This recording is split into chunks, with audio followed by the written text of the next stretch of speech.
हे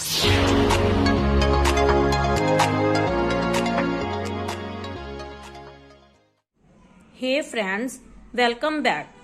आज के इस लेक्चर में हम वेरिएबल्स के बारे में बात करेंगे।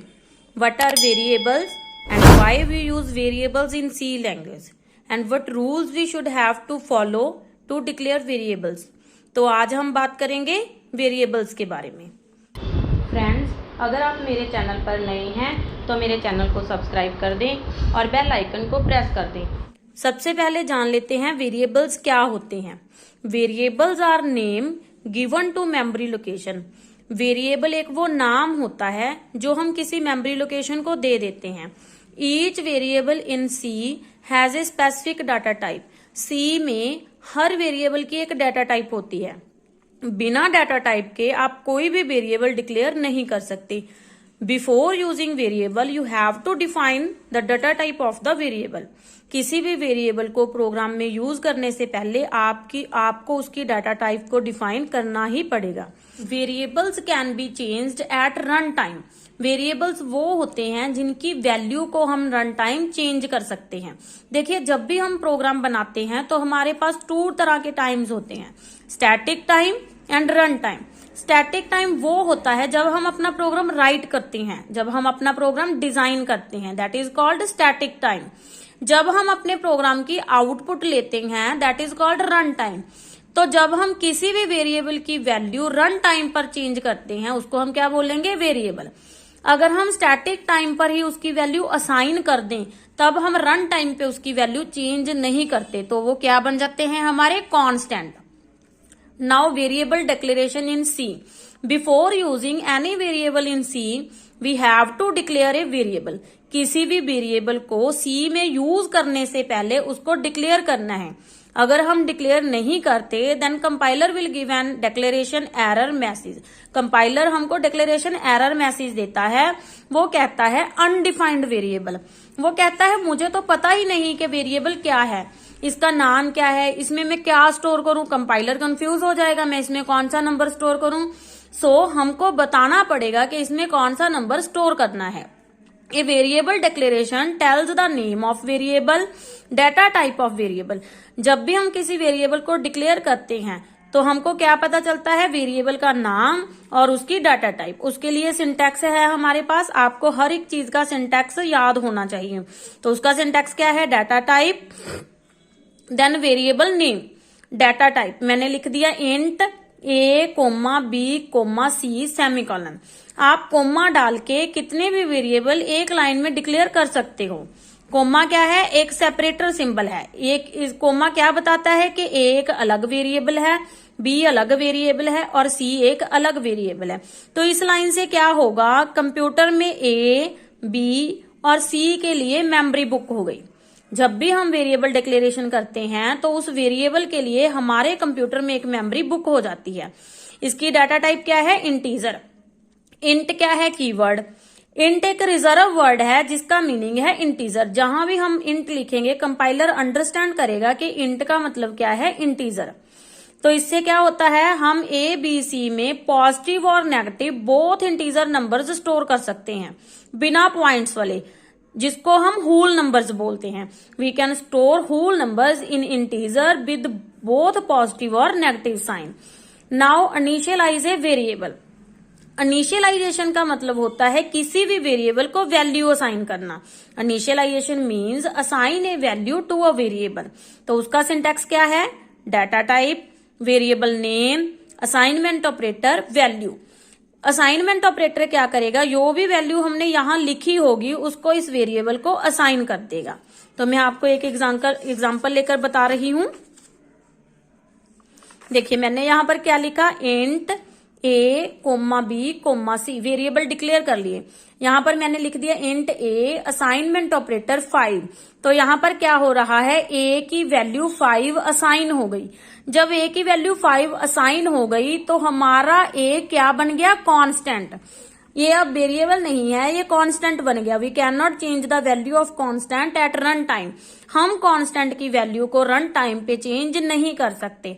अगर मैं इसको चेंज करना चाहूं तो यहाँ पर डिजाइन टाइम पे मैंने 5 लिखा है, वहां पे 5 को रेज करके मुझे क्या करना पड़ेगा, 6, 7, 8 any other value that you want to change. कोई भी वैल्यू जो आप लिखना चाहते हो वो यहाँ पर लिख सकते हो, बट यहाँ पर बाद में चेंज नहीं कर सकते। अगर आप यहाँ पर वैल्यू नहीं देते हो, ओनली ए डिक्लेयर करते हो, then you can change the value of variable at run time. In the same way आप फ्लोट डिक्लेयर कर सकते हो। फ्लोट सी असाइनमेंट ऑपरेटर 7.5, इसमें अब कौन सा नंबर स्टोर करेंगे हम फ्लोट पे, फ्लोट में हम कौन सा नंबर स्टोर करेंगे, decimal number. Now we have to follow some rules to declare variables. Variable को डिक्लेयर करने के लिए हमको कुछ रूल्स फॉलो करने हैं, वो रूल्स हमको ध्यान में रखने हैं। No commas are allowed. जब भी आप वेरिएबल डिक्लेयर करोगे तो उसमें आप कोमा नहीं डाल सकते, बिकॉज कोमा क्या है, एक सेपरेटर ऑपरेटर है। कोमा क्या करेगा, दोनों चीजों को अलग कर देगा। जैसे मान लीजिए मुझे रोल नंबर डिक्लेयर करना है, तो मैं रोल नंबर को ऐसे विदाउट कोमा लिखूंगी। अगर मैं इसमें कोमा डालूंगी तो ये हमारा रॉन्ग है, इसमें मैं कोमा नहीं लगा सकती। No white spaces are allowed. आप इसमें व्हाइट स्पेसेस भी नहीं डाल सकते। जैसे मुझे रोल नंबर डिक्लेयर करना है तो मैंने यहां पर स्पेस डाल दी, दिस इज रॉन्ग, ये रॉन्ग है। आपको बिना स्पेस के वेरिएबल डिक्लेयर करना है। Keyword can not be used as variable name. किसी भी कीवर्ड को आप as a variable name use नहीं कर सकते। जैसे मान लीजिए मेरे पास इफ कीवर्ड है, मैंने यहां पर लिख दिया इंट इफ, तो यहां पर इफ मैं नहीं लिख सकती, ये रॉन्ग है। मैं कोई भी यूजर डिफाइंड वेरिएबल लिख सकती हूँ, ए लिख दिया, बी लिख दिया, रोल नंबर लिख दिया। किसी भी कीवर्ड को मैं as a variable name use नहीं कर सकती। स्टार्ट ओनली फ्रॉम लेटर और underscore. Start only from letter और अंडरस्कोर। सॉरी, देखिए यहां पर मिस्टेक हो गई, स्टार्ट ओनली फ्रॉम अल्फाबेट। जो वेरिएबल होता है वो ओनली अल्फाबेट से या अंडरस्कोर से स्टार्ट होता है, वो कभी भी लेटर से स्टार्ट नहीं होता। जैसे कि मान लीजिए मैंने लिख दिया यहां पर 1 2 रोल नंबर, ये रॉन्ग है। आप 1 से स्टार्ट नहीं कर सकते, आपको अल्फाबेट से स्टार्ट करना है और उसके बाद आप डिजिट्स लगा सकते हो, या फिर आप अंडरस्कोर से स्टार्ट कर सकते हो। जैसे मैंने यहां पर लगा दिया अंडरस्कोर, इससे स्टार्ट कर सकते हो। Other than underscore no symbol is allowed. Underscore के बिना वेरिएबल में आप कोई भी सिंबल नहीं लिख सकते। जैसे मैंने लिख दिया रोल @नंबर, तो ये रॉन्ग है, बिकॉज @ सिंबल आप यूज नहीं कर सकते। रोल अंडरस्कोर नंबर आप अंडरस्कोर यूज कर सकते हो। It can be a combination of alphabets, digits and underscore. एक वेरिएबल नेम अल्फाबेट्स, डिजिट्स और अंडरस्कोर का कॉम्बिनेशन हो सकता है। जैसे मैंने लिख दिया रोल अंडरस्कोर 1 2 3, इसका कॉम्बिनेशन हो सकता है। आप लेटर्स भी यूज कर सकते हो, you can use alphabets also, you can use underscore also, but other than underscore no symbol is allowed. Now अभी हमको क्या करना है, टाइप्स ऑफ वेरिएबल्स। हमारे पास 2 तरह के वेरिएबल होते हैं, local variable and global variable. Local variable क्या होते हैं, वो जो ब्लॉक के अंदर डिक्लेयर किए जाते हैं।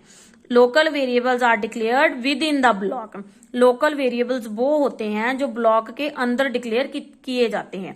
It can be used only with that block. इनको हम उसी ब्लॉक में यूज करते हैं। We can not use local variables outside the block. हम लोकल वेरिएबल्स को ब्लॉक के बाहर यूज नहीं कर सकते।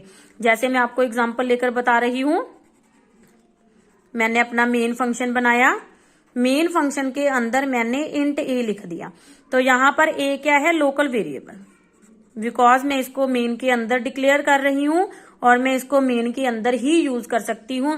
मैं इस ब्लॉक के बाहर इंट ए को यूज नहीं कर सकती। दूसरे होते हैं global variable, declared outside the block, used through out the program, means can be accessed in the entire programme.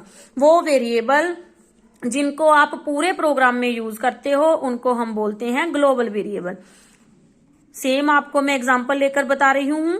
जैसे मैंने ब्लॉक के अंदर लिखने की जगह मैंने यहां पर बाहर लिख दिया ए, तो यहां पर ए क्या है, ग्लोबल वेरिएबल, क्योंकि मैंने इसको ब्लॉक के बाहर लिखा है। और ग्लोबल वेरिएबल को मैं पूरे प्रोग्राम में कहीं भी यूज कर सकती हूँ। मैं ब्लॉक के अंदर भी यूज कर सकती हूँ और मैं ब्लॉक के बाहर भी यूज कर सकती हूँ। तो आज हमने क्या चीज पढ़ी, आज हमने पढ़ा वेरिएबल्स क्या होते हैं, why we use variables and what rules we should have follow to declare variables. और हमने और क्या पढ़ा, types of variables. Two types of variables are there, local variables and global variables. I hope you like my video and you understand my lecture. मिलते हैं next video में next topic के साथ.